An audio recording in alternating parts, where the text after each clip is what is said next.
സൗദിയിലെ വടക്കൻ പ്രദേശങ്ങളിൽ നിന്ന് ചീറ്റപ്പുലികളുടെ മമ്മികൾ കണ്ടെത്തി.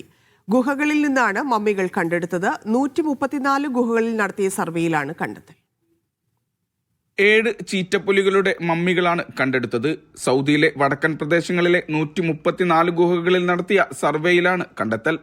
പൂർണ്ണ രൂപത്തിലുള്ള മമ്മികളാണ് കണ്ടെത്തിയത്. ഗുഹകൾക്കുള്ളിലെ പ്രത്യേക പാരിസ്ഥിതിക സാഹചര്യങ്ങളിലാണ് അവശിഷ്ടങ്ങൾ നശിക്കാതെ നിലനിന്നത്. 4800 വർഷം വരെ പഴക്കമുള്ള മമ്മികളും ഇതിൽ ഉൾപ്പെടും. ഏറ്റവും ഒടുവിലായി കണ്ടെത്തിയ മമ്മിക്ക് ഏകദേശം 127 വർഷം പഴക്കമുണ്ട്.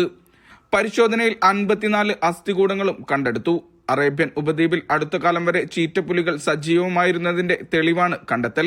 വടക്കു പടിഞ്ഞാറൻ ആഫ്രിക്കൻ ചീറ്റപ്പുലികളുമായി ലഭിച്ച മമ്മികൾക്ക് ജനിതക ബന്ധമുണ്ടെന്നും പരിശോധനയിൽ തെളിഞ്ഞിട്ടുണ്ട്. Vishal Cherpulassery, media 1, Riyadh.